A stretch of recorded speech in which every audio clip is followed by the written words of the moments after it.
Congratulations! You've made it to Lesson 3 of the Learn, Do, Become Holiday Planning Workshop. At this point, you've already completed Lesson 1, where you had a conversation or a planning session with your family members to identify the purpose and principles and outcome vision. And you've already created your brainstorm, where you've identified the different categories that you're planning and working with this season, and you brainstormed all the details that will be going with those categories. Now, here in Lesson 3, we're going to begin organizing. I recommend doing this by date. So we want to know what we need to do right now, what we need to do in a couple of weeks, what we need to do after that. And depending on when you're going through this exercise, your timeline will be a little bit different than mine. But I'll just share how I went through this process, and then you can adapt this to your needs. So if you want to do this with paper, that's how I'm going to describe this current process. Then in the next lesson, we'll share how you could do this in a digital format. So using paper, I got out a stack of Post-it notes and I sat in front of my brainstorm. And I brought the sub-projects from the brainstorm onto the Post-it notes. Some of them were able to be combined, and I'll describe that a little bit more as it goes. But then I started moving these Post-it notes around a bigger sheet of paper, and I'll include a photo along with this lesson audio. All right, so on these Post-it notes, I actually put a little number on the top right corner to show the order in which I wrote them. Not because that really matters to you, but I want you to be able to see that they weren't all created in the order that they ended up being on the paper. But I went through the brainstorm and I started recording the various sub-projects that need to happen. So for example, I need to research service opportunities, and I want to do that fairly early so that we'll have time to do them together as a family.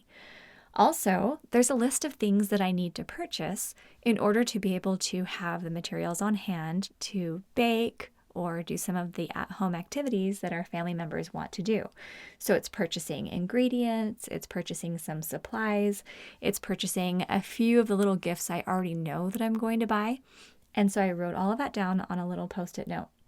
Then there's also things like, okay, if we're going to be sending out a card, getting those photos chosen or getting the card designed and writing up the newsletter that's going to go along with it, buying envelopes and stamps. And there's some calendar items that we need to do. So I wrote down, okay, we need to calendar some open days so we'll have time to go play in the snow. If there's a special festival that we want to attend, so I need to find out when that's scheduled. I'm sure it's already on the calendar somewhere. So I'm going to go find that and make sure it's on our calendar.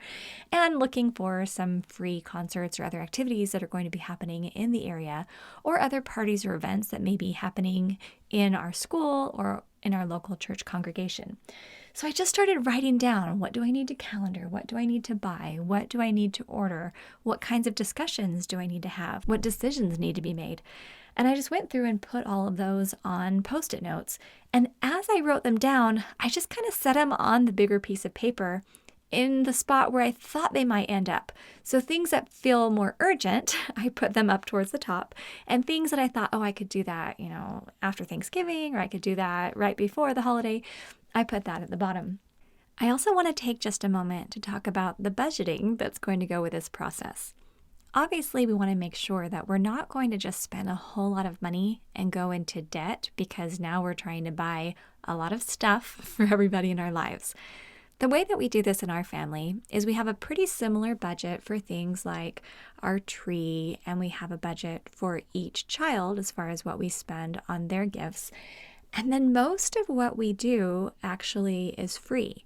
We'll do a lot of service activities, we'll do a lot of activities with friends, and we have a very simple gift budget for extended family, for our friends, for teachers, and things like that. What we try to do is limit our spending as much as possible on stuff, but then typically we have a budget for being able to make donations or being able to go perhaps on a trip as a family, being able to do some of those activities that really matter to us. We always make sure that we have enough money in cash that we've set aside available for this season so that when we're buying stamps for the cards or when we're buying all these supplies for the things that we're baking, we're not feeling stressed in the process. I'm not going to go into detail on how to budget for the holidays in this holiday workshop because I'm focusing more on how to structure your projects and tasks. And there are other people who specialize in budgets and are much better at that than I am. But I do make sure that I'm only spending money that we actually have and that my husband and I agree we're going to spend on our holiday activities. I also want to add that there have been many times over the past 20 years since Eric and I got married where we really limited the things that we were doing as far as travel or gifts we were purchasing or even the number of cards that we mailed because we wanted to protect our budget. And I think that's absolutely okay. You don't have to have a ton of presents and you don't have to go on a huge cruise or a huge trip in order to celebrate the holidays. Often the very inexpensive, simple experiences are the ones that are the most memorable.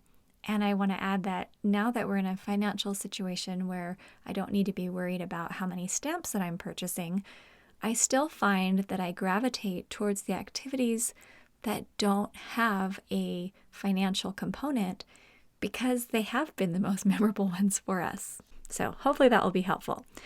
So once I was done, I'd gone through the entire brainstorm and I'd pulled out all of these sub-projects and tasks and all these different reminders. Then I sat down and I put all of them in the appropriate spot on the paper.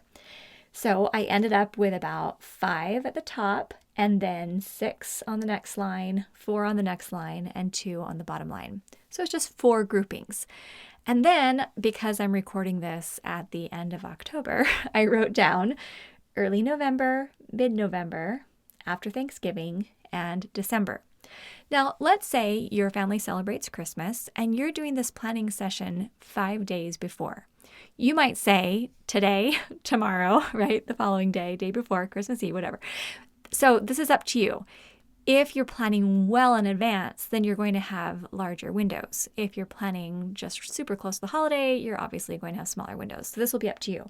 But by the end of this exercise, you'll end up with a very doable list, hopefully doable. If it's not doable, we need to do a little more editing.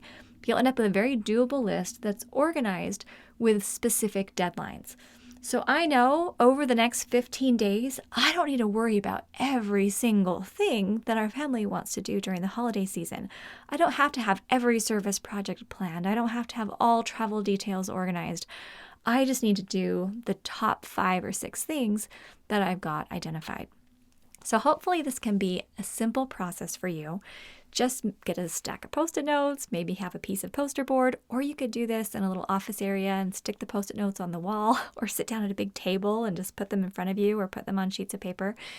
But this will hopefully help your mind to be able to move things around and be able to help you to see that all of this actually can get done bite by bite by bite. Let's talk about the best way to eat an elephant, right? So one bite at a time, except no one wants to eat an elephant. So we're going to focus on one step at a time and it's going to feel amazing. And then you're going to start to breathe better and you'll think, okay, I think we can actually have a beautiful, memorable holiday season, even though there might be a lot of other stuff going on in the background, but we're going to enjoy our family and we're going to feel like this was well worth our time and energy. Okay, good luck, and we will see you in the next lesson.